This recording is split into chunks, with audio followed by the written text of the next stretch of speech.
terjadi ketika malam hari, Kunti memberanikan diri untuk mendatangi Bisma yang agung yang sedang mempersiapkan peralatan perang bersama para prajuritnya. Kunti memberikan salam dan kemudian mencurahkan isi hatinya. Kunti menanyakan kepada Bisma mengenai Karna dan Arjuna, mana yang harus dipertahankan oleh Kunti. Bisma mengatakan bahwa Raja Anggakarna tidak memiliki hak untuk dilindungi karena ia bukan cucunya, dan Arjuna tidak membutuhkan perlindungan apapun. Namun demi menghindari hal-hal yang tidak diinginkan oleh Kunti, Bisma akan berusaha dengan sebaik mungkin. Kemudian Kunti meminta maaf karena telah kembali menambahkan beban ke pundak Bisma yang agung. Bisma hanya tersenyum dan memberikan doa kepada Kunti. Di tenda utama pasukan Kurawa, para tokoh kubu Duryudana sedang membicarakan terkait strategi perang untuk esok hari yang telah dibuat oleh Bisma. Bisma mengatakan bahwa Dursasana dan saudara-saudaranya harus tetap berada di pusat formasi, sedangkan Duryudana akan tetap aman bersama temannya yaitu Raja Anggakarna. Karena berjanji bahwa ia akan selalu menjadi perlindungan untuk Pangeran Duryudana, dan sebelum senjata mengenai Duryudana, maka senjata itu harus mengenai Raja Anggakarna dulu. Namun Sangkuni mengatakan bahwa Raja Anggakarna tidak perlu lagi melindungi Duryudana karena ia sudah tidak bisa melindungi dirinya sendiri. Raja Anggakarna mengatakan bahwa ia memiliki kekuatan untuk menghalau semua serangan yang diarahkan kepadanya. Tiba-tiba Bisma yang agung dan mengatakan bahwa tidak ada Raja Anggakarna di perang ini karena ia tidak mengucapkan janji setia kepada Panglima.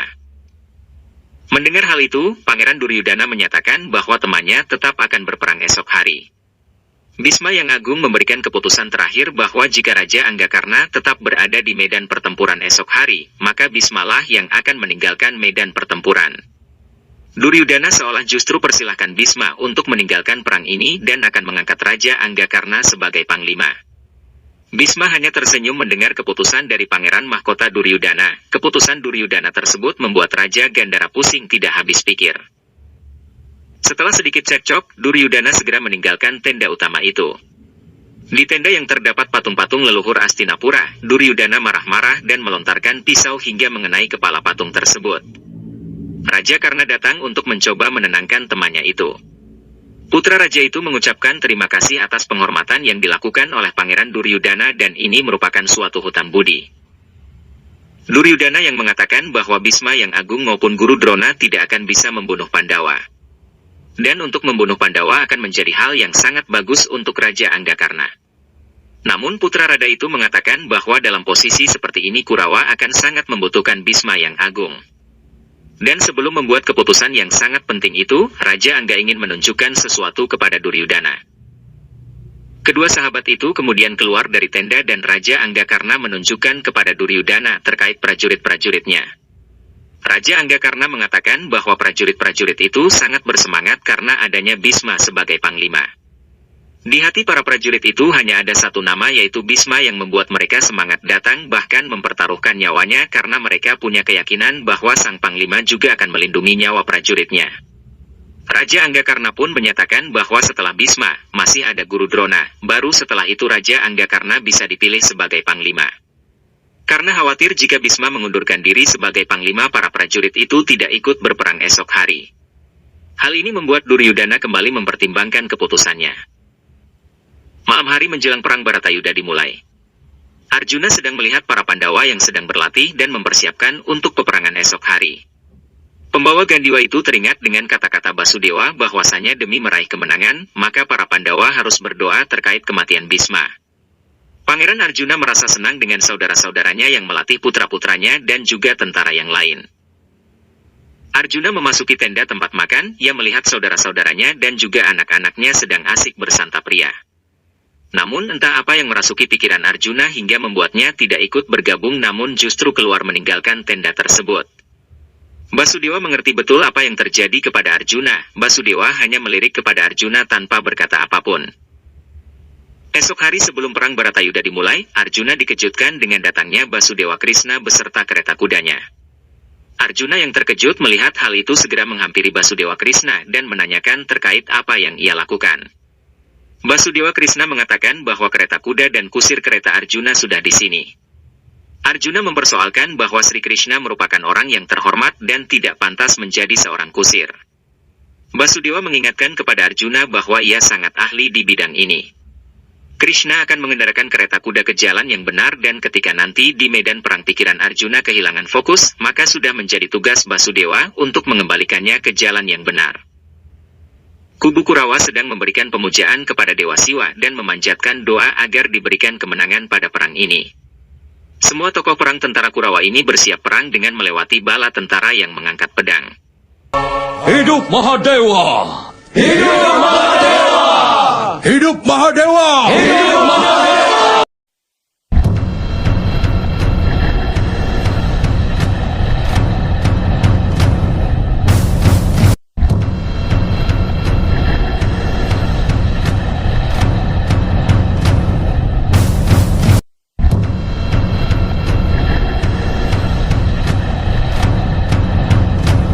Bisma dikejutkan dengan adanya Raja Anggakarna di ujung barisan tentara yang membawa pedang, namun Bisma pergi saja tanpa memperdulikan Raja Anggakarna. Begitupun dengan Guru Drona. Hanya Duryudana yang berhenti dan mengatakan bahwa Karna kelak akan memasuki medan pertempuran karena tanpa Karna, kubunya tidak mungkin bisa mendapat kemenangan. Di kubu Pandawa, semuanya melakukan pemujaan kepada Dewa Bhairawa. Dipimpin oleh anak-anak Pandu, semua tokoh perang Pandawa memberikan salam hormat dengan senjatanya kepada Dewa Bhairawa. Anak-anak Pandawa meminta doa restu kepada ibunya. Drupadi mencemaskan Abhimanyu namun segera ditepis oleh Abhimanyu bahwa Drupadi tidak boleh mengkhawatirkannya. Pangeran Utara yang merupakan murid dari Pangeran Arjuna menjanjikan kepada gurunya itu bahwa di hari pertama ini ia akan pulang membawa kemenangan. Guru, aku yakinkan padamu bahwa hari ini aku akan pulang membawa kemenangan. Tiba-tiba Ibu Ratu Kunti datang untuk memanggil anak-anaknya. Kelima Pandawa itu segera menghampiri ibunya dan memberikan salam. Ratu Kunti mengatakan bahwa kemenangan sudah pasti menjadi milik anak-anaknya. Istri dari Raja Pandu itu juga mengatakan bahwa dalam perang ini semua musuhnya harus dihukum tanpa ampun. Kunti memerintahkan kepada para Pandawa agar memenuhi wadah Dewa Bhairawa dengan darah. Di medan Kurusetra, prajurit bala tentara dari masing-masing pihak sudah berkumpul dari kedua sisi Kurusetra. Panglima dan tokoh-tokoh bala tentara kedua pihak juga sudah bersiap di garis depan dari bala tentaranya masing-masing. Kemudian Basudewa Krishna memerintahkan Yudhistira memberi tanda kepada seluruh bala tentaranya untuk mulai menyerang. Namun justru muncul kejutan dari Yudhistira. Yudhistira tidak memerintahkan bala tentaranya untuk mulai menyerang. Namun justru menyuruh kusirnya untuk membawa kereta perangnya maju menghadap Panglima Kurawa yaitu Bisma. Hal ini membuat semua orang terheran-heran dengan apa yang dilakukan oleh kakak tertua dari Pandawa ini. Setelah sampai di depan kereta perang Bisma, Yudhistira turun dengan membawa tombaknya. Yudhistira kembali memberi kejutan. Yudhistira mengangkat tombaknya seolah-olah ingin melontarkannya ke arah Bisma yang agung. Hal ini sekali lagi membuat semua orang terheran-heran dengan perilaku dari Yudhistira. Namun Yudhistira justru menancapkan tombaknya ke tanah dan berlutut di hadapan Bisma dan bala tentara Kurawa. Dursasana memulai pembicaraan dengan menanyakan apakah Yudhistira sudah mulai ketakutan dengan perang ini. Pangeran Duryudana menambahi bahwa pintu maaf sudah tertutup namun jika ia ingin melindungi nyawa bala tentaranya, Yudhistira boleh menyerahkan diri dan bersedia menerima hukuman mati.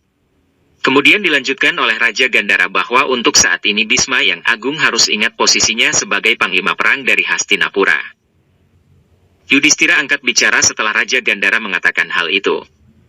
Yudhistira mengatakan bahwa apa yang disebutkan oleh Raja Gandhara memang benar dan kakek Bisma tidak boleh mendoakan untuk saat ini. Kakak tertua Pandawa ini mengatakan bahwa ia dan saudaranya tidak ingin mengangkat senjata melawan kakek Bisma dan guru tercintanya. Namun pada akhirnya ia terpaksa mengangkat senjata dan bertempur melawan kakek dan guru Drona. Pada kesempatan ini Yudhistira mengungkapkan bahwa ia tidak akan melupakan etikanya, sehingga ia meminta izin kepada Bisma yang agung untuk berperang atau memerintahkannya untuk menyerahkan senjatanya. Bisma masih diam. Pangeran Duryudana menanyakan apakah jika Bisma yang agung menyuruh untuk menyerah, akankah pasukan Pandawa akan menurunkan senjatanya? Yudhistira menjawab dengan tegas bahwa dia akan menyerahkan senjatanya. Dursasana segera meminta kepada kakek Bisma memerintahkan Yudhistira agar menyerah. Duryudana menyambungnya dengan mengatakan bahwa otoritas pemerintah Hastinapura telah dilimpahkan kepadanya di medan perang ini dan oleh karena itu ia memerintahkan kepada Bisma agar memberi perintah kepada Yudhistira untuk menyerah. Panglima Bisma yang agung mengatakan bahwa seluruh hidupnya telah diartikan sebagai pelayan dari Hastinapura. Pikirannya pun juga sudah ikut terikat, dan hanya jiwanya yang bebas. Jiwa itu hanya bisa memberikan kutukan ataupun karunia. Dan oleh karena itu Bisma mengatakan, "Wahai Putra Pandu, hukum semua musuhmu dengan kematian." Putra Pandu,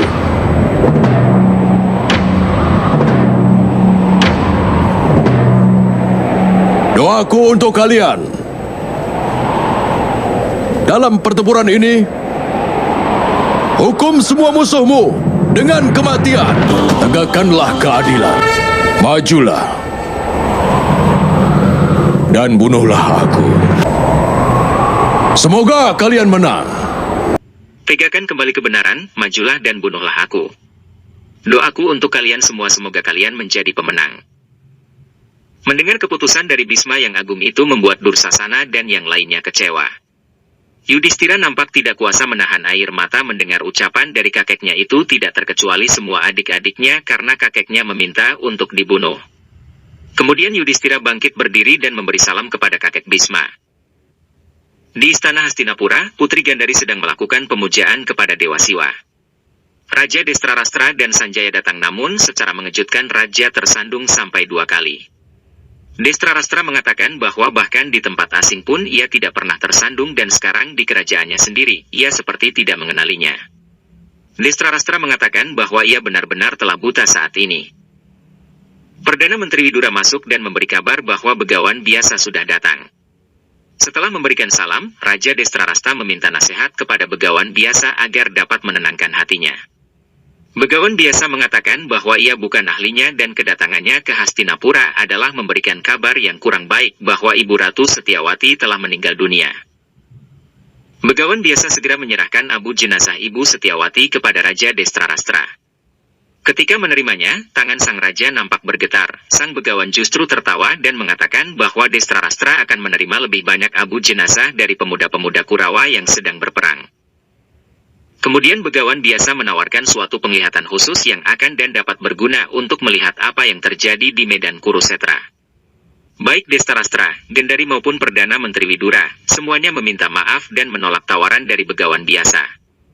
Namun jikalau ini memang sudah takdir, maka Raja Destrarastra meminta agar penglihatan itu diberikan kepadanya melalui orang kepercayaannya, yaitu Sanjaya. Begawan biasa memerintahkan Sanjaya agar maju ke depan dan bersiap untuk menerima anugerah darinya. Sanjaya maju ke depan dan menundukkan badan. Begawan biasa segera memberikan anugerahnya kepada Sanjaya agar dapat melihat secara langsung kondisi yang ada di Kurusetra. Setelah selesai pemberian anugerah tersebut, Sanjaya melihat sekelilingnya dan ia telah berhasil melihat keadaan yang terjadi di Kurusetra. Di medan Kurusetra, pasukan dari kedua kubu telah siap dan tinggal menunggu komando sangkakala dari masing-masing pimpinan. Arjuna nampak tergoyahkan hatinya dan nampak kehilangan fokus ketika melihat tokoh-tokoh dari kedua kubu bersiap mengumandangkan sangkakala. Arjuna meminta kepada Basudewa agar membawa keretanya ke antara kedua pasukan demi melihat kekuatan masing-masing. Dengan keajaibannya, Sri Krishna menghentikan gerak seluruh yang ada di medan. Kemudian Sri Krishna menghujani Arjuna dengan pertanyaan-pertanyaan dan pernyataan-pernyataan. Arjuna hanya ingin mengetahui apa yang akan dapat dan apa yang ia korbankan. Basudewa Krishna akhirnya memilih untuk menunjukkan Arjuna sesuai keinginannya dan membawa keretanya menuju ke arah pihak Kurawa. Permintaan Arjuna untuk melihat kedua sisi dari masing-masing pihak dikabulkan oleh Basudewa Krishna. Kini yang pertama adalah Basudewa Krishna membawa Arjuna ke arah kubu Kurawa. Basudewa Krishna turun dari kereta dan menuju ke barisan tokoh perang Hastinapura. Sri Krishna perintahkan Arjuna agar mengingat-ingat bahwa Duryudana adalah orang yang memerintahkan agar mempermalukan Pancali. Krishna melanjutkan dengan mendekati Sangkuni serta mengingatkan Arjuna bahwa Raja Gandhara yang merancang untuk membakar para Pandawa dan ibunya di istana Wanabrata. Kemudian Krishna menunjuk kepada Dursasana dan mengingatkan kepada Arjuna bahwa ia yang melanggar kehormatan dari Pancali. Krishna beralih kembali ke depan kereta dan menunjuk ke arah Bisma yang agung dan juga Guru Drona. Krishna mengingatkan bahwa mereka berdua hanya menjadi penonton bisu ketika penghinaan itu terjadi. Kemudian dilanjutkan dengan menunjuk Aswatama. Arjuna diingatkan dengan kata-kata Aswatama yang menghina kehormatan dari Drupadi. Kemudian Krishna memancing semangat Arjuna untuk balas dendam. Namun sebelum itu, Krishna memerintahkan agar Arjuna melihat kakeknya sekali lagi. Krishna mengingatkan bahwa Bhisma telah berusaha dengan sebaik mungkin agar membuat keadilan dengan kasih sayang yang penuh kepada para Pandawa, bahkan Bhisma mengorbankan hidupnya demi kebahagiaan para Pandawa. Krishna juga mengingatkan Arjuna kepada kasih sayang Guru Drona. Demi menjadikan Arjuna sebagai pemanah terbaik di dunia, Guru Drona memenuhi hidupnya dengan dosa karena memotong jari dari Ekalawa. Krishna sekali lagi mengingatkan juga kepada Arjuna mengenai Wikarna. Dialah satu-satunya orang yang berani memprotes di istana ketika penghinaan kepada Pancali dilakukan.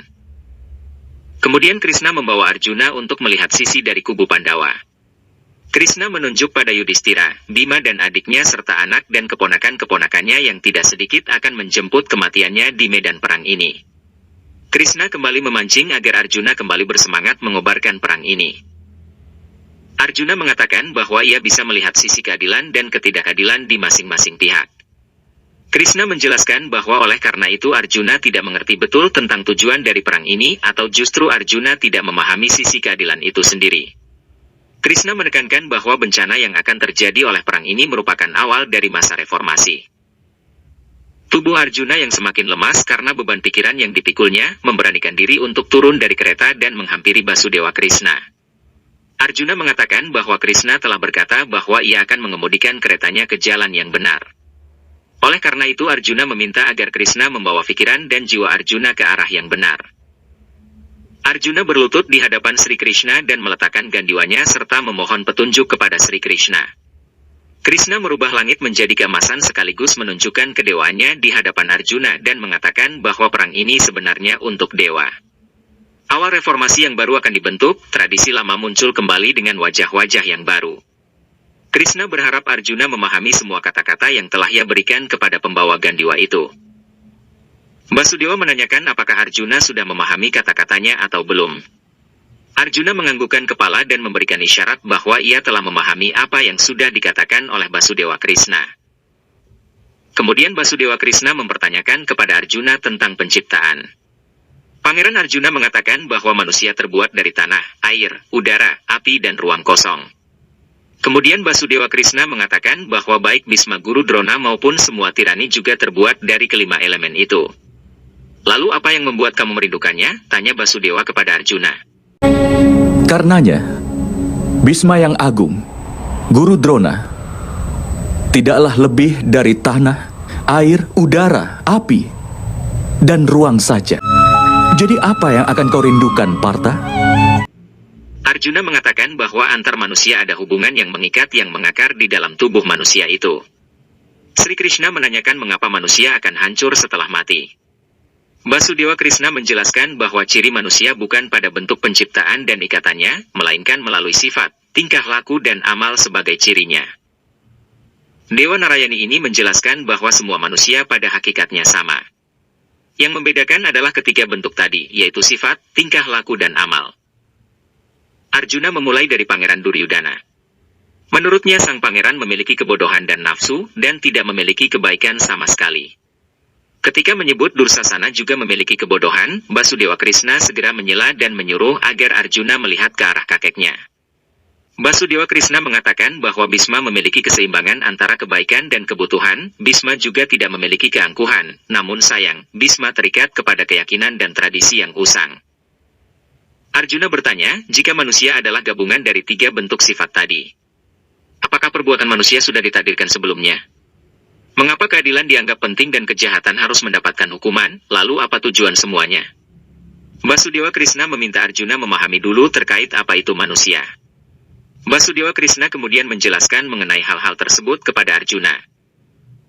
Sang pembawa gandewa itu kemudian bertanya kepada Basudewa mengenai apa itu jiwa. Sri Krishna menjelaskan panjang lebar mengenai jiwa. Jiwa itu melekat kepada tubuh manusia namun jiwa itu abadi. Tubuh manusia bisa dibunuh namun jiwa itu tetap ada dan tidak akan pernah mati. Bahkan jiwa itu ada di mana-mana, tetap dan juga kekal. Krishna menjelaskan bahwa bukan tubuh yang membentuk jiwa manusia. Basudewa Krishna kemudian mengajari Arjuna cara mengenali diri sebagai jiwa. Jiwa yang tidak mau berusaha keras untuk berubah, dan tetap melakukan ketidakadilan, mengingatkan dan menghukum mereka adalah hal yang tidak bisa dihindarkan. Basudewa Krishna meminta agar Arjuna hadir sebagai jiwa, bukan sebagai tubuh. Mereka yang lahir sudah dipastikan akan mati, dan mereka yang sudah mati pasti akan dilahirkan lagi. Kemudian Sri Krishna menjelaskan mengenai keadilan dan ketidakadilan. Basudewa Krishna mengingatkan bahwa demi menyambut generasi baru dengan keadilan, menghabisi ketidakadilan saat ini adalah hal yang tidak terelakkan. Kewajiban untuk menegakkan keadilan ada di tanganmu Arjuna, dan sekarang hilangkan kelemahanmu itu. Dan bersiaplah untuk menghadapi perang itu. Tanya jawab antara Arjuna dan Krishna terus berlanjut. Arjuna diajarkan agar mampu menyeimbangkan antara sukacita dan dukacita. Ketika akhir perang nanti, ia tidak memikirkan kemenangan ataupun kekalahan, sukacita ataupun dukacita. Sang Narayan itu juga mengingatkan bahwa seseorang hanya bertugas di dalam perbuatan, perjuangan dan juga usaha, namun hasilnya menjadi hak dari dewa. Seseorang yang tidak memikirkan hasil dari perbuatannya, maka ialah yang akan mendapatkan hasilnya itu. Jika selalu mengedepankan keinginan, maka ia akan sangat kesulitan menahan amarah ketika keinginannya tidak terpenuhi. Ketika sudah memiliki keinginan, maka seseorang akan selalu berambisi untuk mendapatkan apa yang ia dapat bahkan dengan cara apapun.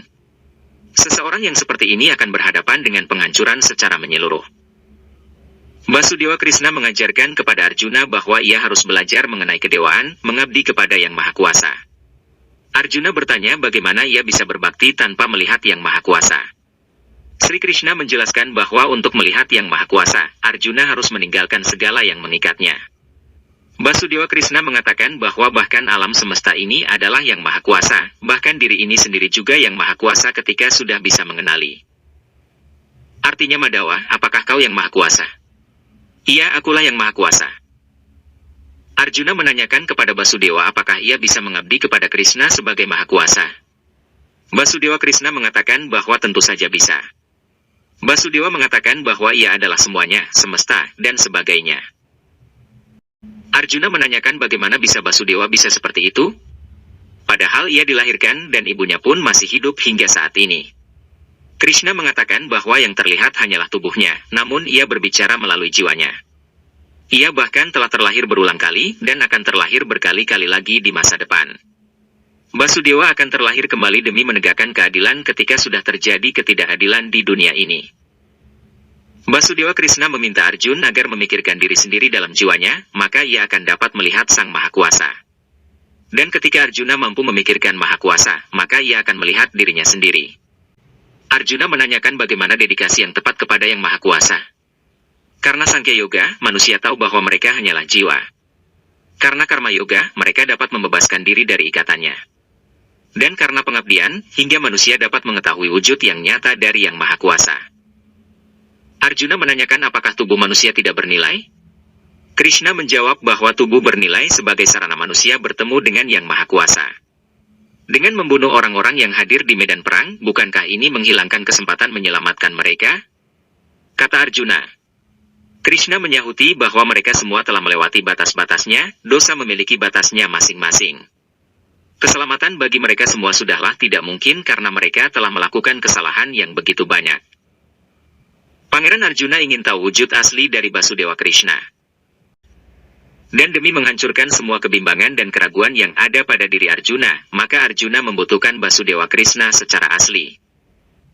Sang pembawa Gandiwa itu kemudian berlutut di depan Sri Krishna dan memohon agar ditunjukkan wujud asli dari Basudewa. Sang Narayana mengizinkannya dan menyuruh agar Arjuna melihatnya.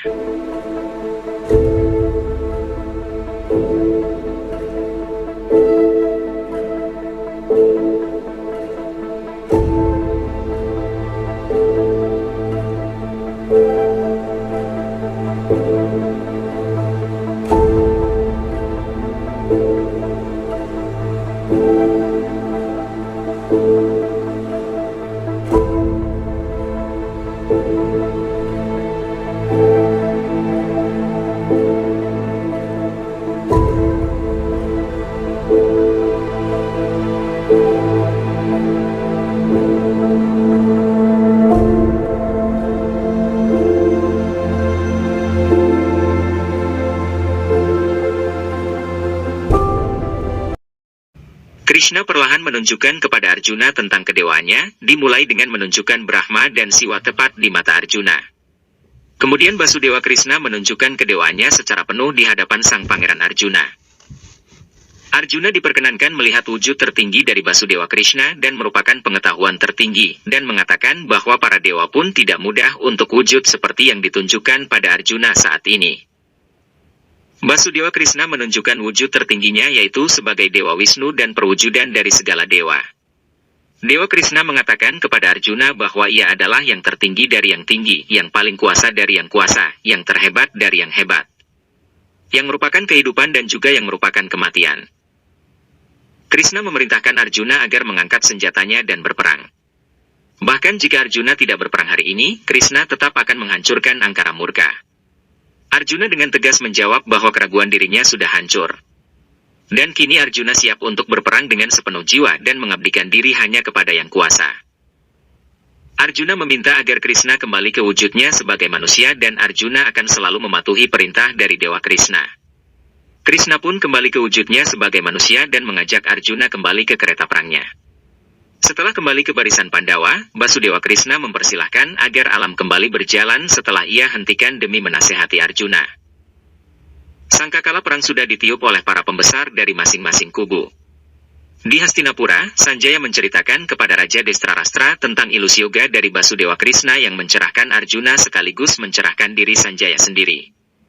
Sanjaya juga menceritakan bahwa Arjuna kini di medan tempur dengan seluruh keahlian, kekuatan dan pengetahuannya. Hal ini membuat Raja Destrarastra cemas. Medan tempur Kurusetra berkecamuk, benturan antar senjata, suara sayatan-sayatan pedang menggema di Samanta Pancaka. Para putra Pandu yang menggunakan formasi Bajra, terus maju dan memporak-porandakan bala tentara Kurawa. Hal ini mencemaskan Pangeran Duryudana dan beberapa kali mempertanyakan sumpah dan tugas dari kakek Bhisma. Para Pandawa semakin dekat dengan pusat formasi Kurawa untuk mencapai para pangeran. Duryudana kembali mempertanyakan kakeknya. Sangkuni datang dan meminta Bhisma agar segera membentuk formasi.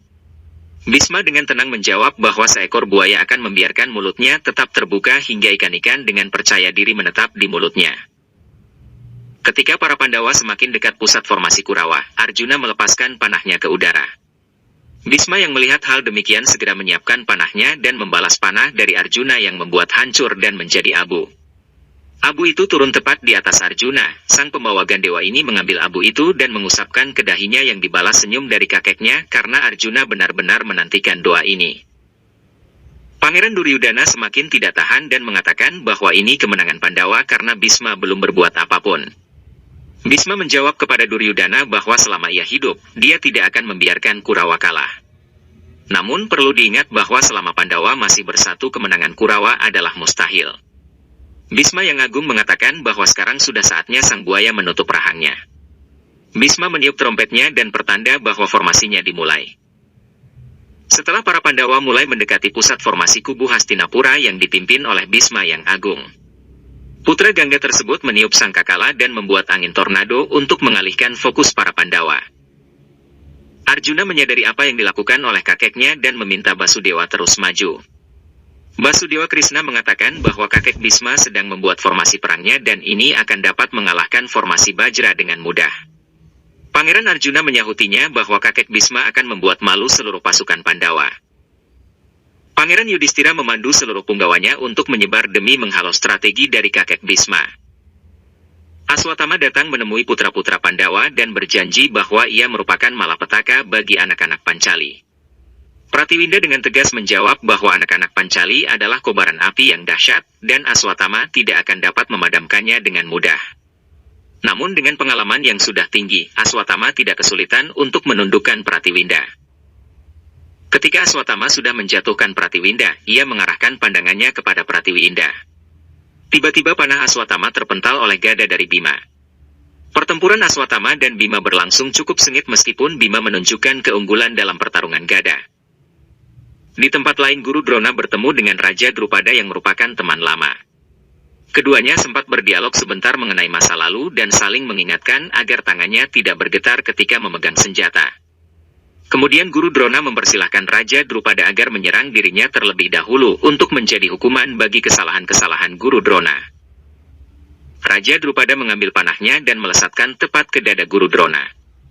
Ayah dari Aswatthama ini tersenyum dan mengatakan hal ini membuat hatinya tentram dan tangannya tidak akan bergetar ketika memegang senjata. Sang guru mencabut anak panah dari dadanya dan mematahkannya. Drona mulai bergantian saling serang dengan Drupada dan dengan keahliannya ia berhasil menjatuhkan busur Raja Drupada. Ketika Guru Drona kembali melepaskan anak panahnya ke arah kereta dari Raja Drupada. Panahnya disambut anak panah dari Pangeran Arjuna. Arjuna mengatakan bahwa biasanya ia butuh restu dari gurunya, kemudian Arjuna melesatkan anak panahnya ke depan kereta gurunya. Guru Drona tersenyum, kemudian melontarkan panah yang berubah menjadi tanda restu kepada Arjuna. Sang guru dan muridnya kini saling beradu panah satu sama lain. Semua punggawa Pandawa telah berpencar, Bhisma yang agung segera mempersilahkan Duryudana untuk menyerang dan menangkap Pangeran Yudhistira. Hal tersebut membuat Duryudana dan teman-temannya tersenyum yang disertai langkah maju mereka menuju Yudhistira. Raja Sangkuni mengingatkan kepada Dursasana dan Duryudana bahwa ketika sudah dekat dengan Yudhistira nanti, dan entah apapun perintah dari Bhisma, ketika ada peluang untuk membunuh musuh, maka segeralah bunuh Yudhistira. Panglima Perang Hastinapura mengambil busurnya dan melesatkan panah ke arah Yudhistira hingga membuat kakak tertua Pandawa ini terjatuh ke tanah. Pangeran Abimanyu yang melihat hal demikian segera memerintahkan Pangeran Utara untuk memberi tanda kepada Pandawa yang lain. Pangeran Abimanyu dengan cekatan melontarkan anak panahnya ke arah musuh-musuhnya. Tanda dari Pangeran Utara sudah dilihat oleh para Pandawa. Keempat Pandawa yang lain segera meninggalkan pertempurannya untuk membantu Pangeran Yudhistira. Guru Drona yang melihat Arjuna ingin pergi, mengingatkan bahwa pertempurannya belum selesai. Pangeran Abimanyu maju untuk melindungi Yudhistira dengan cara melontarkan anak panahnya dan membuat tembok dari tumpukan anak panah.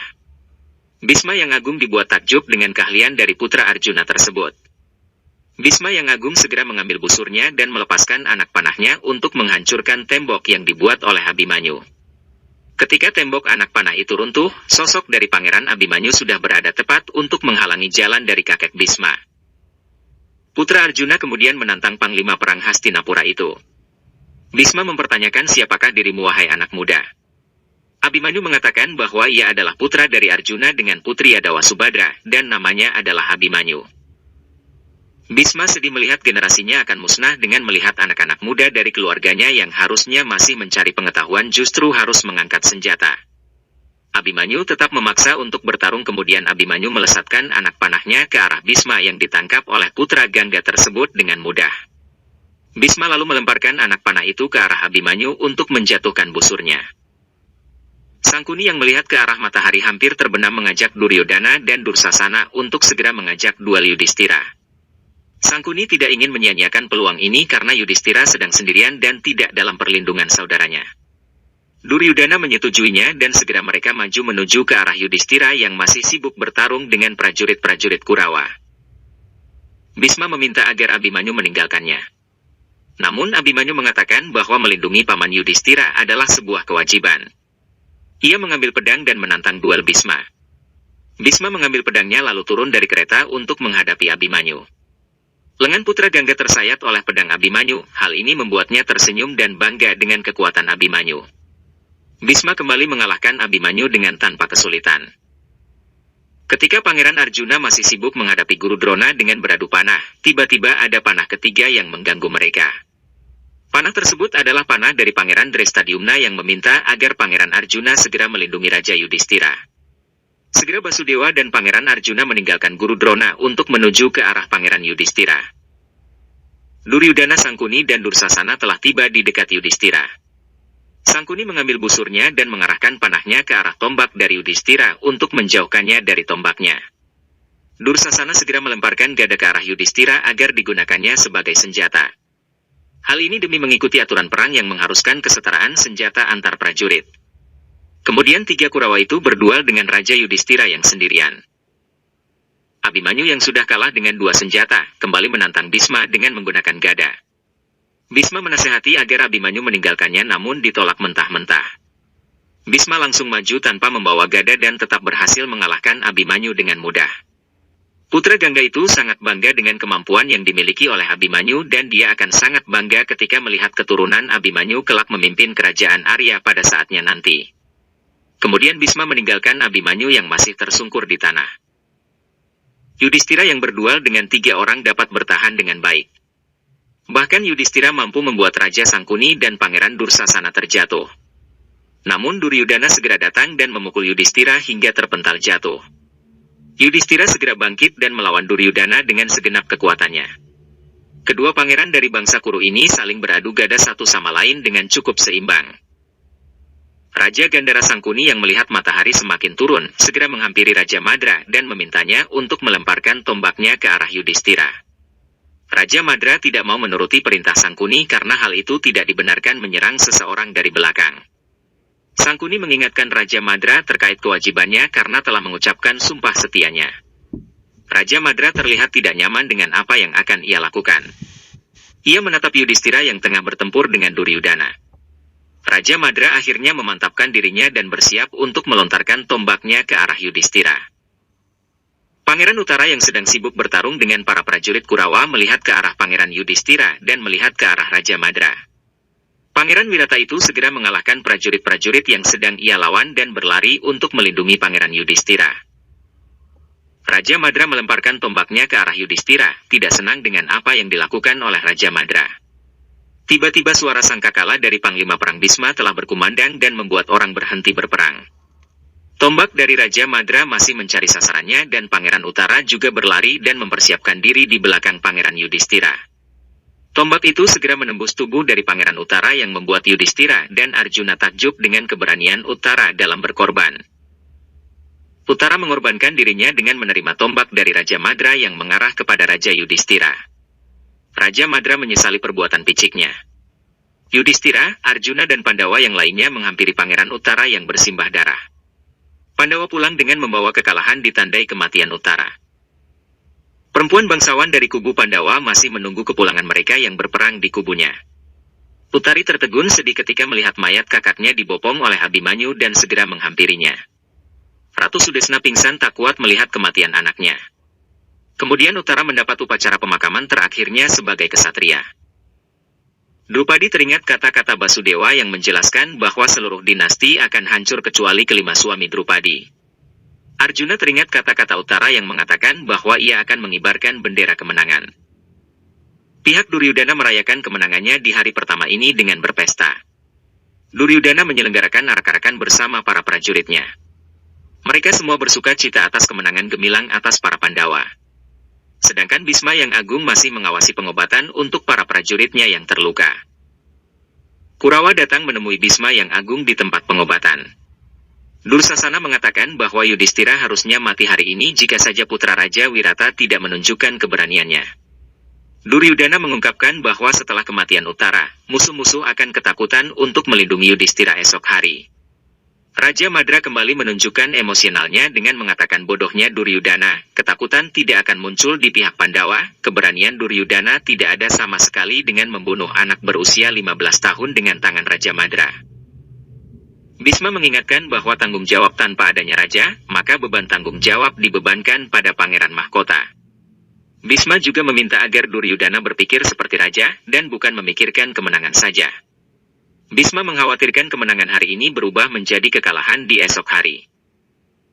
Hari ini kakek Bhisma telah memecah belah formasi kita, besok kita akan menangkap Duryudana sebelum terbenam matahari, kata Yudhistira. Pihak Pandawa sedang mendiskusikan tentang formasi untuk hari esok dan analisis untuk hari ini. Pangeran Drestadyumna menanyakan kepada Basudewa, kalau ini perang atas nama kebenaran kenapa kita mengalami kekalahan hari ini? Basudewa menjawabnya bahwa kekalahan dan kemenangan adalah hal maklum, dan kekalahan dan kemenangan adalah hak dari Yang Maha Kuasa. Pangeran Drestadyumna mengkhawatirkan bahwa setelah kematian dari Pangeran Utara, tidak ada prajurit yang memiliki keberanian untuk menahan serangan dari Bhisma dan Guru Drona. Krishna membetulkan kata-kata Drestadyumna. Sri Krishna menjelaskan bahwa selama Bhisma yang agung dan Guru Drona masih ikut dalam perang, maka kemenangan adalah hal yang tidak mungkin.